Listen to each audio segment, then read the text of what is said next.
All right. Today is chapter 6 of the Old Testament in 7 sentences. Next week will be our last meeting. We will miss Hinton and Linnell. I'm not exactly sure how much they're going to miss us, given that they are going to be on the bypass there between Helen and Cleveland, enjoying some time away. So, and we wish you the very, very best as you go up there. This is what the doctor ordered. There you go. Did the doctor okay it? Um, Did the doctor say Yeah, cool? that's what she said. Go Get up, out of take it here. easy, don't That's do right. anything. That's right. All right. Well, today we're looking at chapter 6. And chapter 6 is the gospel chapter. And it begins our 6th sentence. How beautiful on the mountains are the feet of the one who brings good news. And Dr. Wright begins this chapter putting us in the place of exiles, or even those left behind in Jerusalem following its destruction. Any city, really. But for 2 lifetimes, there's just been no news, certainly no good news. And then all of a sudden, you see coming toward you a long-distance runner, and you hope finally to hear the news. And so that gets us into the kind of the mindset of Isaiah 52:7. We're getting ready to hear these in the seasonal Handel, Handel's Messiah. How beautiful on the mountains are the feet of the one, and here the Hebrew word is singular, who brings good news. I want to stop the lesson right now because we are getting a call here at the church from a McKinley construction. Does that mean anything to either one of you? No. Okay, then we'll just carry on. Okay, I just want to be sure. All right. But Isaiah 52:7, continuing on at page 120. See, that's one of the great things about streaming these. You get these live things that happen in the midst of the, and I don't know why I'm making hand motions and everything, because for the grace and mercy, I don't turn the camera on, so that you can be spared. But you get that, so all is well, carry on. But as we continue on page 120, person's beautiful who proclaims peace, who brings good tidings, who proclaims salvation, who says to Zion, your God reigns.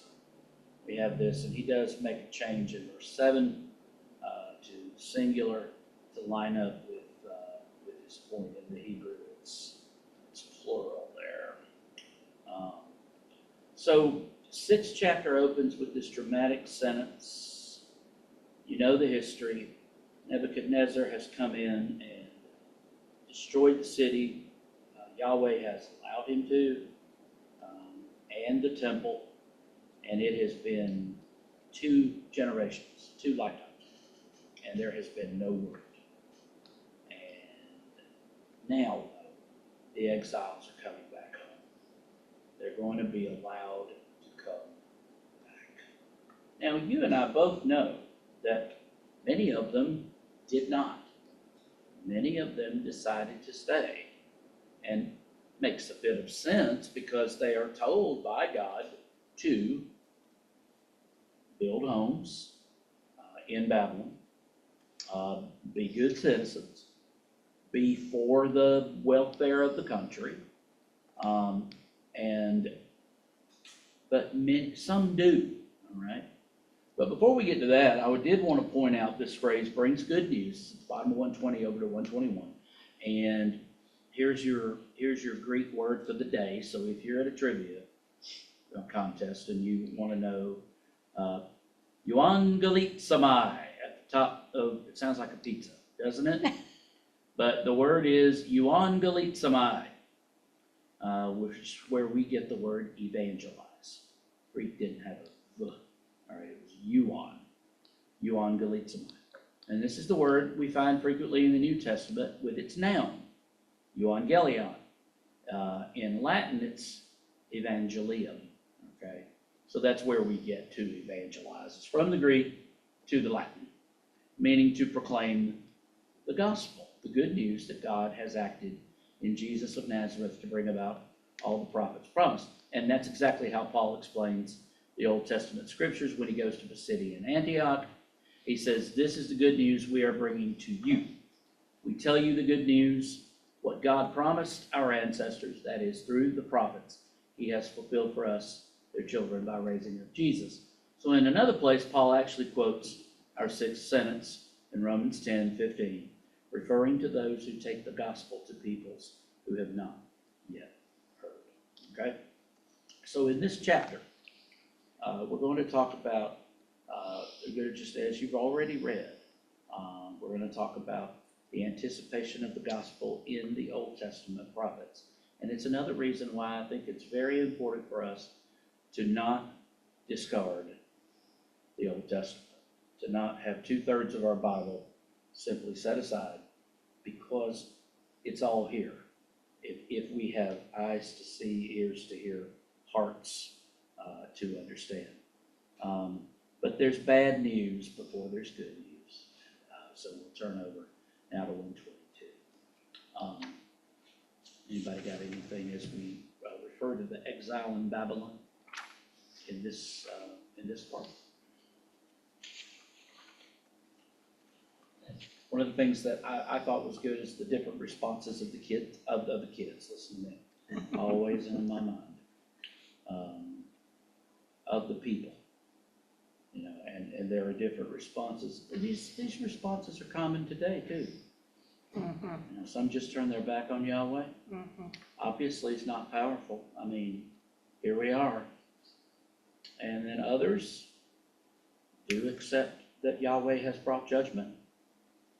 But they have different ways of looking at it. Some protest that the punishment, even though it was deserved, was it not simply too vicious, right? How could God allow the Babylonians to inflict such cruelty, especially on women and children? You read the prophets. We just strolled through Ezekiel, and we'll get to him in a minute. But I mean, it's ugly. It's ugly. Yeah, When they were taken from Jerusalem, weren't they considered slaves? But after they were there a while, it sounds like they stayed because they weren't slaves. Yeah, I think so. Yeah. They built homes. They built a life. And yeah, it just, when the time came for them to go, when Cyrus issued the edict, the next kingdom in line, they decided, you know what, we got a pretty decent home here, and we're okay. It wasn't a rejection necessarily of Yahweh. It was just, you know what, we're going to stay here. Yeah, I think so. Yeah, and go ahead. Or at least the way I understand it, Babylon, when they were taken to Babylon, they weren't treated as bad as the northern kingdom was when they were going to I Assyria. think that's true. I think the king of Assyria tried to get them to do away with the Hebrew religion altogether. Yeah, I believe so. I think he tried to stop it out. Yeah, best he could. They'd already done a pretty good job of that. The kings in the northern kingdom were bad. There were no good ones. There were a couple of good ones in the south, but in the north, it just were not good. And they had already let them, thanks to Jeroboam and then those that came after it. They'd already led them into Baal worship, Baal worship. They'd already led them into other pagan, whatever, Asherah, whatever else they needed to do. And most of that was out of his fear that they would return to the temple and that they would eventually say, you know what, we were wrong to part from Rehoboam and the house of David. And then he'd have no kingdom. So he did everything he could to keep them from doing that, so that future kings, and if you read through 1 Kings and 2 Kings, future kings are always, if they're bad in the north, it always said they persisted in the sins of Jeroboam. They began, so he became a bad word. Yeah, so yeah, they were already well on their way to pagan worship, but yeah, I think the treatment of the Assyrians was brutal on the northern kingdom. Because the northern kingdom, for the most part, resisted. The southern kingdom didn't resist all that much. Some of them were very much okay with it. They understood the prophets and said, we'll go. So yeah, just different empires treated their people differently. Yeah, so if they did take them over as slaves, they weren't really slaves for very long. And then they would have been in corporate. Now the leaders, yes, the leaders would have been kept in chains. Would have been King being blinded and yes, Yeah. Zedekiah, yeah. after his sons are killed. Watch your sons die, and then yeah, gouge out his eyes and But take him then to. he was brought to the table later on, right? One of his descendants was. Oh, yes. his One of his descendants was. That's that little grace note at the end. But God, but. So that it just shows the Israelites that exile, not the end of the story. Not the end. Good. So they react differently. We get, this is where the Psalm 137 that we talked about in another lesson. I think it was on Wednesday nights. Some cry out for vengeance on their enemies. I'm on page 122. Particularly Edom and Babylon. Others complain bitterly that if this is God's judgment, he's unfairly inflicting it on them when it is really all their parents' fault. Why are you blaming me? It's my mom and dad's fault. We're being made to suffer, right? So Ezekiel addresses this in chapters 18 and 33. Now, there's some truth here. God was patient for centuries with the sins of earlier generations, but that doesn't mean that the exiled generation is innocent. They're suffering just judgment on their own sin. They are hearing the consequences of their own, they are bearing, the consequences of their own guilt. Okay? But there are some that accept that it is indeed Yahweh and that they have indeed deserved it. They refuse to listen, and we see that over and over again, especially in Jeremiah. And now the axe has fallen. Such people are completely broken. These are the ones that are broken in spirit. For them, all of this means the covenant is shattered and God has cast them off. And they can see no hope. So how beautiful on the mountains are the feet of the one who comes to bring good news. Ezekiel spelled this out in Ezekiel 37. They might as well be dead bones in a grave, as Ezekiel hears them say, right? But they're still crying out to God in their desperation, as you can read in Psalm 74. There will be words of hope, but first they need to understand clearly what has happened and why. And that's why the prophets are there. So anything in that section that we just covered? I love the excursus on Ezekiel. Most misunderstood, one of the most misunderstood, but I think powerful of the prophets. It's kind of weird in spots. And I like the word he used, pornographic, to describe some of the images. And they are. If you've read it, that's we won't talk about that. But yes, he's talking about the lusting and the whoring of the Israelites after other gods, and uses just graphic images to describe it. Just horrible. But here's the good news: God gives future hope. The judgment is logical, but it's also limited, right? Leviticus and Deuteronomy make it clear they've been warned, but beyond that lies the prospect of forgiveness and restoration. And I like this line here: the whole relationship between God and Israel. I'm on 123. I'm sorry. The whole relationship between God and Israel was founded on grace, and it will continue by grace. Okay? Grace go ahead. Grace is such a magnificent thing. Yes, it is. And it's so counterintuitive to us as humans. Yes, Mhm. yes. That, we talked a little bit last night about our pride. Mm. And I think one of the deterrents, at least I can say it has been true in my life, that one of the deterrents to giving grace to somebody can be pride. Mhm. Because, well, that's just not what we do. Mhm. That's not how this works. That's not, grace. We always use the big ones, but they're the easiest to recall and remember. But we think about when the Amish school shooting, Mm. there have been several more, Goodness. but that particular one, when the parents of the kids who were killed rallied around and supported the widow of the shooter and offered grace and forgiveness to, this person. Now, of course, he was dead, but to offer that and to surround that widow, that's grace. God's grace. Inexplicable, Mhm. amazing, right? John Newton said, amazing grace. So, and it's hard. Okay? I like that sentence following. Okay. that. For that reason, first sentence in the next paragraph, for that reason, many of the prophets bring promises of future blessing even after the most fearsome preaching of judgment. Yep. Judgment will not be the last word. And then he takes us on a journey through the prophets,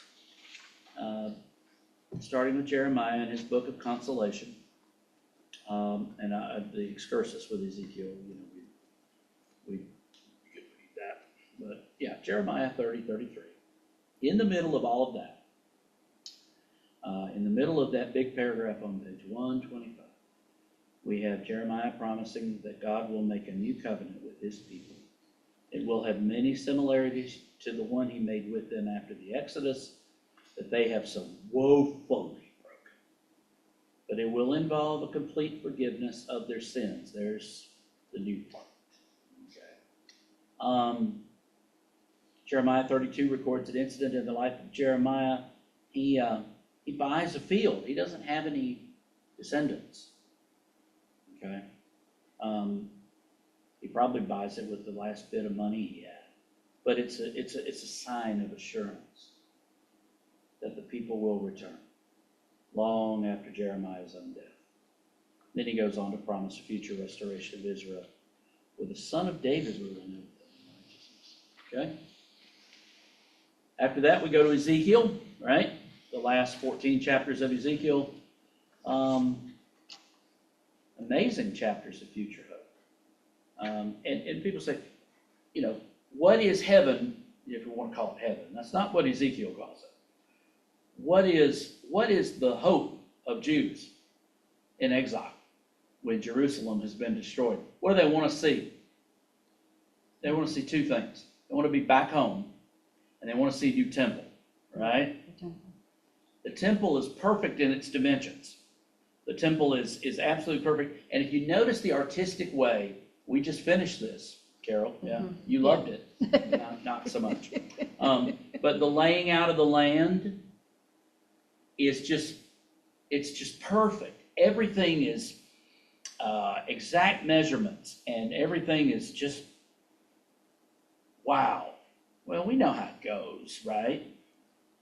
But this is a picture of restoration, a picture of God's forgiveness, a picture of coming home from exile, the restoration of the worship of God, and a renewed temple. That's what they want. And a reconstitution of the whole people of God. I like how he says it, in a stylized allocation of the land. And it really is. And the presence of God in his city. Because one of the saddest parts, and I'm trying to remember if it is Ezekiel, is the departing of the glory of God from the existing temple. And he does it in stages. It comes out and sits here. And he comes out and sits here, and then he's gone. I mean, just trying to get the people to see that the glory of God has left the temple. So it's fascinating, fascinating, fascinating. So then we move on to Isaiah 40 to 55. And this is just, and we're going to come into contact with that throughout the Advent season. God's going to overthrow Babylon, of course, an empire's empire. And so Cyrus overthrows Babylon, the new and rising king of Persia, and then Cyrus will allow the Israelites to go back to their land. And this is where the gospel's sixth sentence comes from. And then he goes into a little bit of a discussion about the authorship of these chapters. The dominant mainline view is that the words of Isaiah 1 to 39, because there is a clear break at 39. At the very end of 39, the next word, you know what the next word is? The first word in chapter 40? Comfort. Comfort ye. Comfort. Comfort. It's been nothing but at the end of that first book. Some scholars break it up into 3 books. And I've talked about this a little bit before. Because it covers such a long span of time, and it does. Some scholars have believed that there was the original preaching of Isaiah, but then there were his disciples who carried on in his style. Some refer to it as second Isaiah, chapters 40 to 55, and then the chapters that describe the new creation are then attached to somebody else. I don't believe we need to go that route. It doesn't. I like what he says here. Whichever way you go, it's just for me, it's an interesting factoid about the book. It's all drawn from and has Isaianic maybe echoes. I mean, it really does. That was okay. That wasn't my best job on that, but it does. It carries forth Isaiah's main themes. Okay. I just say it's Isaiah and we move on, and that's because that's what it is in the Bible. So there you go. But yeah, deeply influenced by Isaiah. It's and I like what he says here. The very bottom sentence. When you get into discussions about authorship of biblical books, they start to grab the table underneath a little bit and start to, what do you mean it wasn't written by Paul or somebody like that? I like this sentence. Yeah, I do too. Whichever view is right, it is the content of these scriptures that matters more than the identity of who originally wrote them. I could not be in more agreement than that right there. It is what is on the page that matters. Yeah. All right. Now, look at this stuff. Look at page 127. This book is worth this page. Yeah. If you want a real spiritual tonic in that armchair with the strong coffee, I like that. Find some time to read right through Isaiah 40 to 55. I'd have Diet Coke. But here are some of the great themes you'll find. Look at this, y'all. A new future. It's not all bad news. The past is, this is a sentence for all of us who still cling to that treasure chest of trash known as our past. The past is behind me. The judgment's complete, and now God is on the move, or as C.S. Lewis says, Aslan is on the move. God is on the move to do something new. It'll be something greater than they've ever known. So get ready. 2, a new exodus. God is going to lead them out of captivity in Babylon, just as he led them out of slavery in Egypt. It won't be exactly the same, but it will be their coming out of slavery. These chapters contain rich imagery about a new journey through the wilderness and how God will provide for them there. Okay, so here's redemption language again. All right, redemption language. A new revelation of God. This new act of God will demonstrate that Yahweh alone is truly God. He's the creator of the universe, sovereign over history. He alone can predict events and interpret them afterwards through the words of his prophets. Gods of the nations, by contrast, are weak and powerless. Indeed, they're nothing at all. Nothing at all, right? New hope for the nations, all right? Remember the promise to Abraham. Don't ever forget that promise. All right? if these chapters bring an explosion of color to the promise of God to Abraham, the nations can now turn to God and find blessing and salvation. And then you get reference to a new figure who will embody Israel. In the midst of Israel's failure, God reveals a new and mysterious person who will embody their identity and fulfill the mission, the servant of the Lord. Okay? Or we call him the suffering servant because of what ends up happening to him. And of course, you have a little excursus here on page 128 about the servant of the Lord. And then comes what I truly believe is one of the most well-written and helps when we're reading the prophets. And that's the three horizons of prophecy. I think this helps. I've tried to articulate this, but I get frustrated at my own self because I don't feel like I do a good job on this. But the horizons are important when we're reading the prophets. And I think one of the ones that helps us is to understand that when a prophet spoke, it may have been in fulfillment of more than one thing. But let's start here. Obviously, when Isaiah says in what we call Isaiah 7, verse 22, when Isaiah says, "The young woman will be with child and shall bear a son, and you'll call his name Emmanuel," which means God with us. I think he does a great job here with that.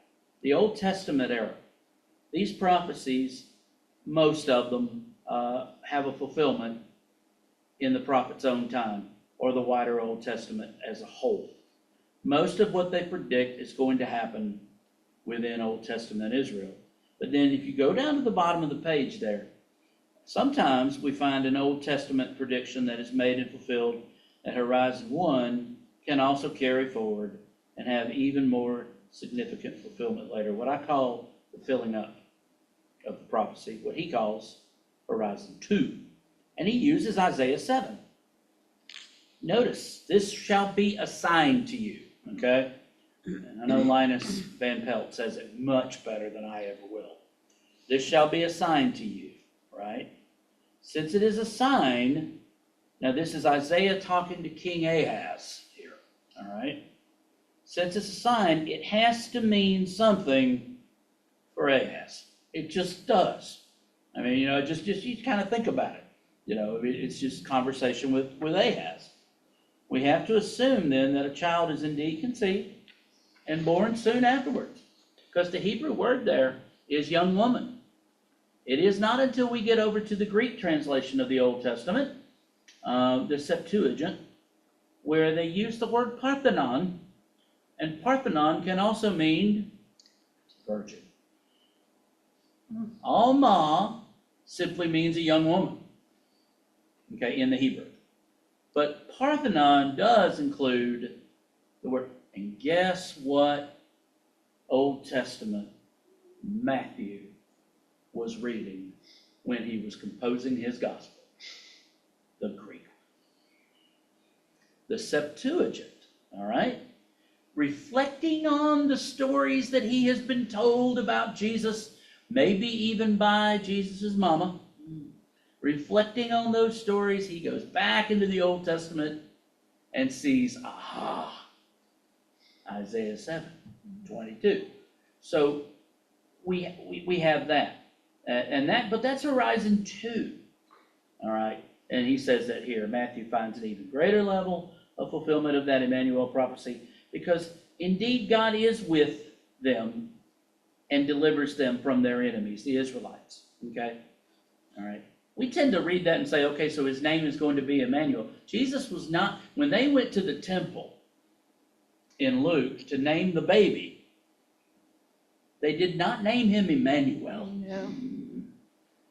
They named him Yeshua, or Joshua, God saves. Yeshua, God saves. But the idea of God being with them, yes, that's there. And Jesus even says it at the end of Matthew. Remember his last words at the end of Matthew? And I always tell people it would have been absolutely ridiculous if he had ascended right after saying this.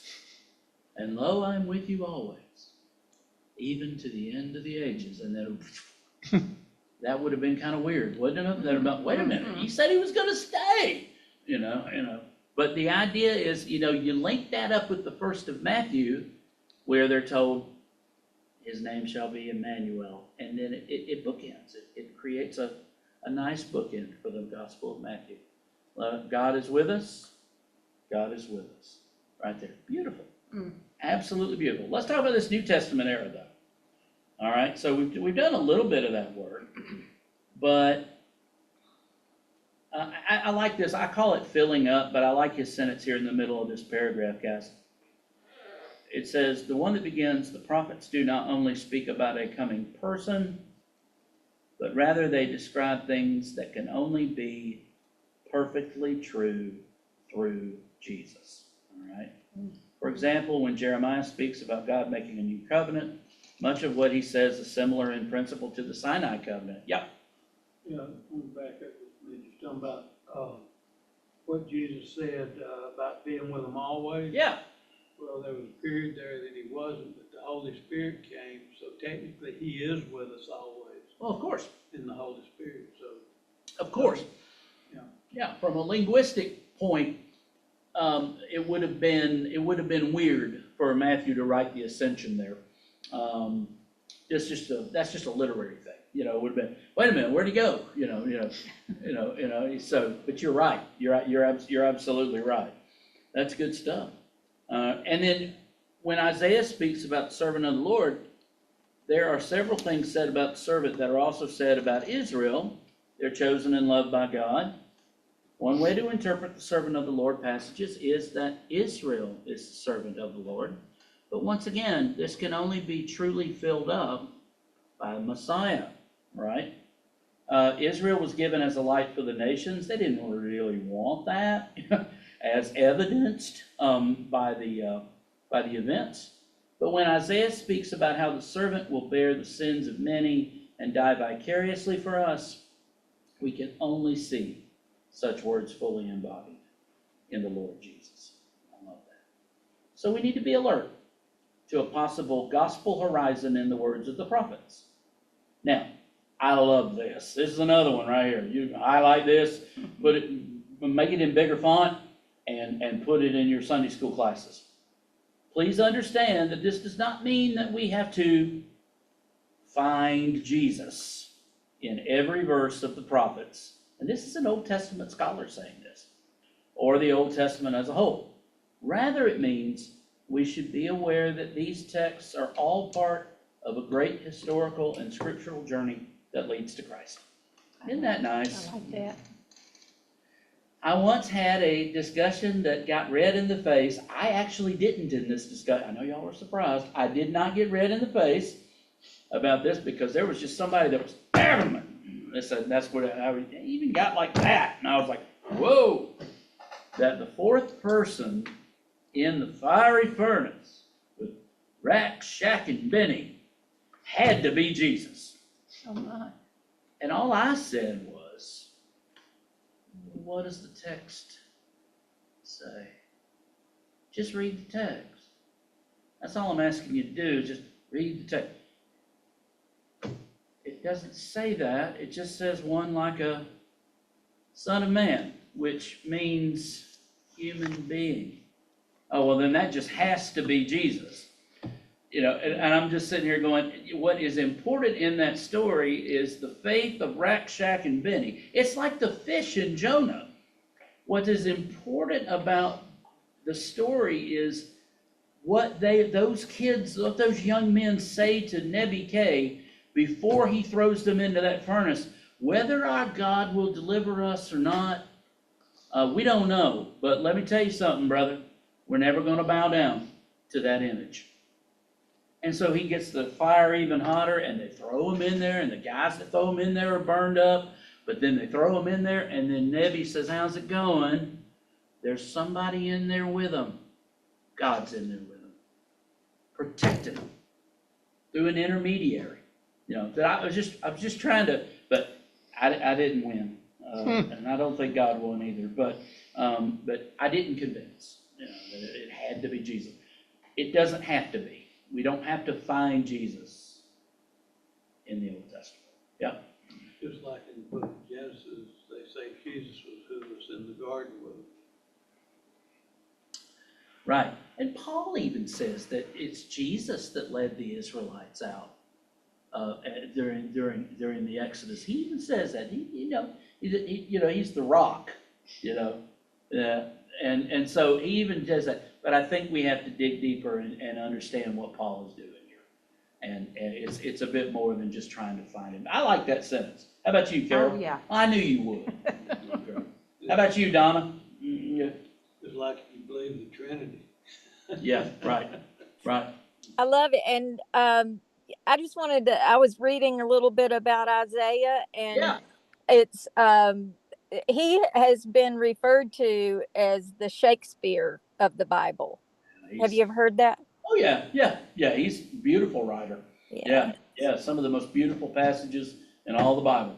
And a Sorry. lot of hymns, as it says in this chapter. Yeah, a lot of. Sorry, Solomon. Sorry, David. Isaiah, pretty impressive. It really was. All right. Thank you, Donna. All right. So let's get to the third horizon here.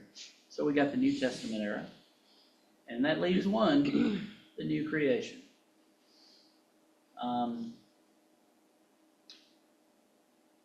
There are times when prophets speak of a future that is described in terms that go way beyond anything we have experienced in the past or the present. And we all know, for example, we know that the prophets speak about God judging Israel and also other foreign nations, but sometimes they describe God's judgment engulfing the whole earth and all nations in cataclysmic destruction of all that is wicked and evil. See Isaiah 24. Such a universal vision takes us to the ultimate horizon of the second coming of Christ and the final judgment. Okay? But when they speak about the world of the future, there's joy and there's excitement. That second paragraph. We find ourselves imagining a world in which everything is perfect. Nature is full of abundance, just like it was at the beginning. The earth itself rejoices in its creator. Human life is safe. It's fulfilling. It's free from violence, injustice, hunger, and danger. War and violence, thanks be to God, no more. People and animals live in harmony and peace. That's going to be something. I know. Instead of a deer being absolutely, wanting to run away from you, come up to you and say, hey, how's it going? Or with Jan, it'd be a horse, or 10. So you'll like our cats I will not. There are some things, I don't care what Isaiah says, there are some things that may not change. The question is will they like me? I don't bite them, they bite me. But anyway, they can sense my fear and disdain. There you go. That's what it is. People from all over the world and all nations reject their false gods and turn to the living God and worship him with joy and gifts. It's not fulfilled at Horizon 1. They do return to the land, but when they get there, it's awful. It's just a bunch of ruins. And it really takes a while for them to get going. Nehemiah chides them. Well, I like your houses, boys and girls, but what about the temple? And what about the city? You could have stayed in Babylon. What about the things of God? So what we have to be important, what we have to know is that some things are not going to fall under the first era, the Old Testament era, or the New Testament era. Some of these passages, they have to be of the new creation. Now, I like this chart on page 132, showing us the parallels between what Isaiah says in the end of Isaiah and Revelation 21 and 22. All right? And this is what we get in those last two chapters of Revelation. The whole scene in those chapters, very deliberately, echoes many of the themes and the prophets. And to try to read Revelation, it doesn't often quote the Old Testament, but it is full of allusions. I mean, just subtle, small, and some very large allusions to the Old Testament. And so he encourages you to read Isaiah 60 and Isaiah 65, and then immediately read Revelation 21 and 22. And you will see all of this exactly. The ultimate vision of the prophets will only be fulfilled when Christ returns and the earth is cleansed and renewed to be the dwelling place of God with us. He goes on to say that there are passages that include all three horizons. I think Isaiah 7:22 is one of them. That God with us, that end of that prophecy, yeah. Horizon 1, Horizon 2, Horizon 3. Yeah, absolutely. But I like what he says here again at the bottom of the page. Remember, the prophets are looking into a future that, as far as they can see, is all one single vision. They do not, or could not, perhaps, know that it will be centuries before Horizon 2 comes along, and unknown centuries further before Horizon 3 will come. It still lies ahead. We, with our perspective, can now see that their words have stretched out over a vast period of time. They saw things from the front and saw things near and far as if they were all part of one big single picture. And isn't that something? Mm-hmm. All right. So we are running up against it here. He does give you an example of a passage that has good news for all three horizons there. Isaiah 52, 7-10. So I know you've read that. All right. God's plan for the nations is exacted here. And that carries through. He mentions Paul here talking to the church in Rome. Remember, Romans was a fundraising letter for missionary trips to Spain. What a fundraising letter that was. All right. They'd never met him. He was trying to help them to get to know him and to get to know his theology. He had obviously been told about some of the problems going on there in the church at Rome. But he is ultimately writing to convince them to partner with him as he took his missionary work into Spain. He tells, "For I tell you that Christ has become a servant of the Jews on behalf of God's truth, so that the promises made to the patriarchs might be confirmed, and moreover," here it is, "that the Gentiles might glorify God for his mercy." And then he immediately supports that with 4 quotations from the Old Testament. That is where the story has to go, to the nations. And Paul's going to take it. The apostolic mission has its roots in the Old Testament. Now, obviously, we don't know what other passages he used. We just know what is in our Bibles, okay? But missionary commitment, he's taking the good news to the Gentiles and others as well.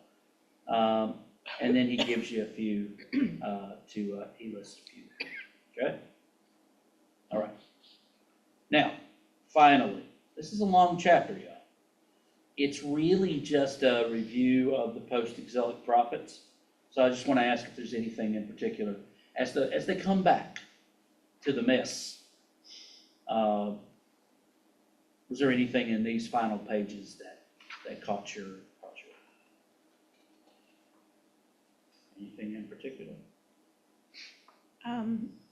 And there's Zechariah. Yeah, Zechariah. Zechariah portrays God sending his true king to Zion, but he will come riding on a donkey. No doubt Jesus had the prophecy of Zechariah in mind when he rode into Jerusalem. She's on 136, by the way. His death. Okay. Yeah, no doubt Jesus was thinking about Zechariah. Absolutely. Right, and then Malachi.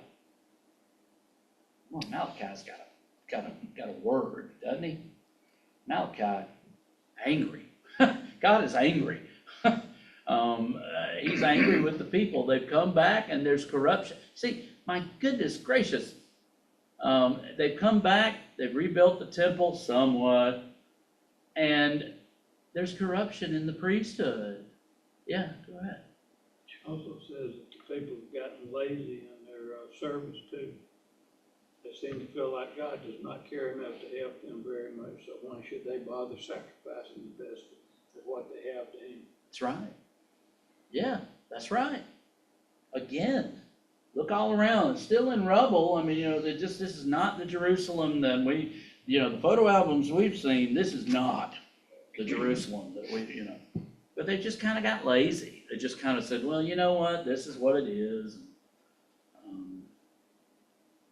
And Malachi excoriates them and says, look, you need to get ready because God's going to send Elijah back.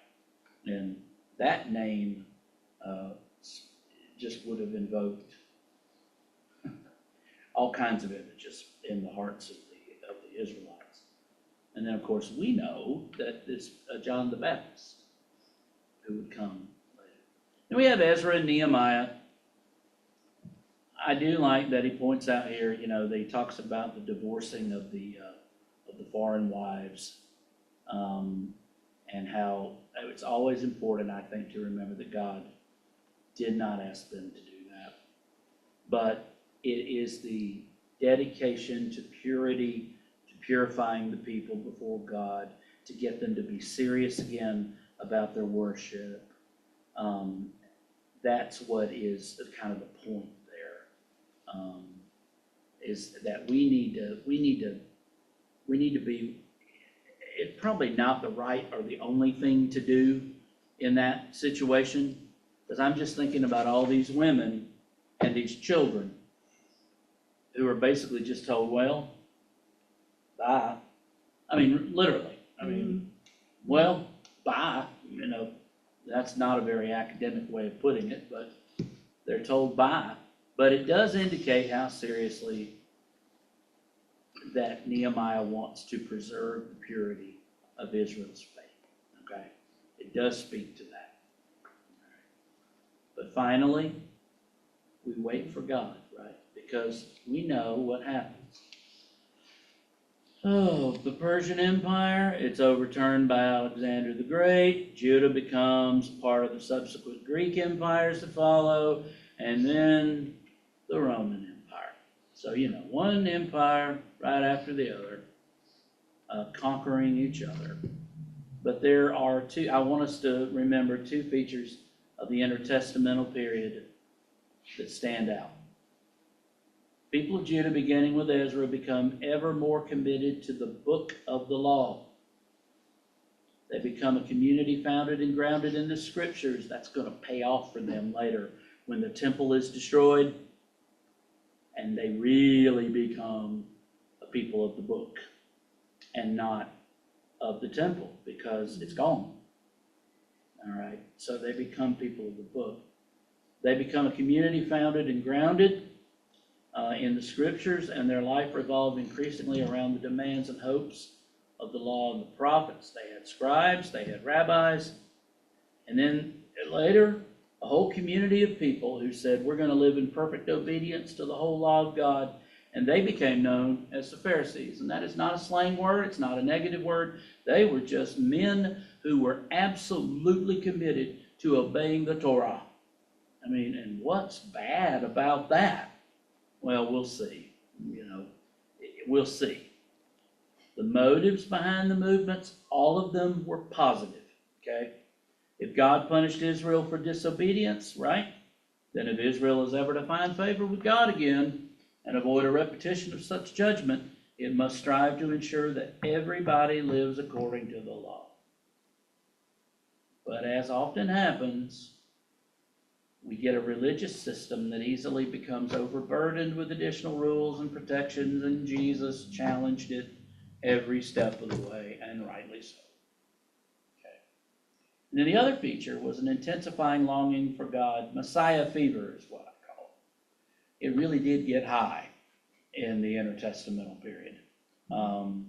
Persecution was increasing, wickedness and oppression of the Greeks and then the Romans.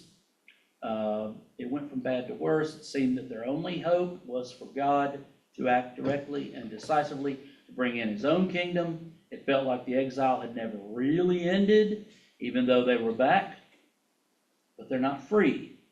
God must come, right? God must send the one he promised, establish his kingdom. These were the hopes that's why you have all these Messiah claimants during the time of Jesus and right before him and even after. The fever was there. They wanted freedom, right? So that's why when Jesus starts preaching in Mark's gospel, he says the time has come. The kingdom of God has come near. Repent and believe the good news. So here we are. Pastor James, Yes, Donna. I wanted to, back to the purification of the, does it, I mean, still today, I found out I have a measurable percentage of Jewish in my DNA, but it comes from my father's side of the family. And so they don't recognize, that you're part of them Right. unless it comes from your mother's side, because I guess, I mean, you always know who a mother is. They had the baby, but is it because they didn't know perhaps who the father was? Or, I mean, does that tie into this whole, we have to have, purity in the race? Or, I mean, how does that Yeah, work? I think so. Yeah, there was no way to ensure paternity. I mean, back then. I mean, you, Yeah.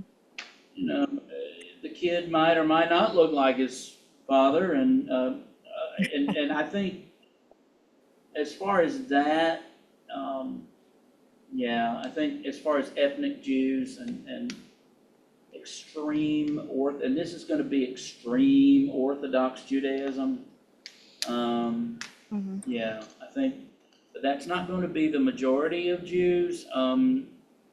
Uh, the call that's like kind of like Ezra and Nehemiah and all that.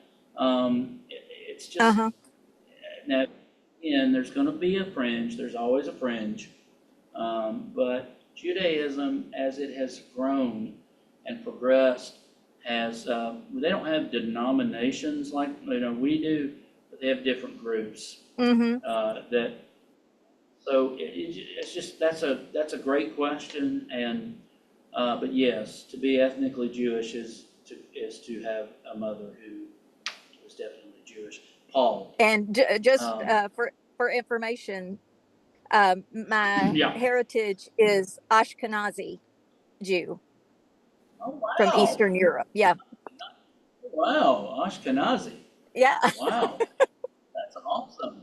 I think I'm just Cherokee, French. You know, Oh, listen, I'm a Duke's mixture myself, but I just think it's so interesting that, yeah, you can understand kind of your heritage in yeah. different And this is ways. a commercial for Ancestry.com, folks. All right, there you go. But though I appreciate you sharing that, Donna. And yeah, so okay. So the last sentence. Enjoy your time. The Lord is my shepherd. And we're going to do some work with the Psalms and the wisdom next week, and then we'll close out this book. I want to say again, thank you to those that will stream this. Appreciate you very much. If you have any questions, please be sure to hit me up with those, and I'll try to answer them. And if I don't, I'll send you to Donna, and she'll try to answer them. I'll She's look about, it up. yeah, she'll look it up. Yeah, Google it. Yeah, there you go. But yeah, thank you again, everyone, for being here. God bless you, and I hope you have a wonderful rest of your day and weekend.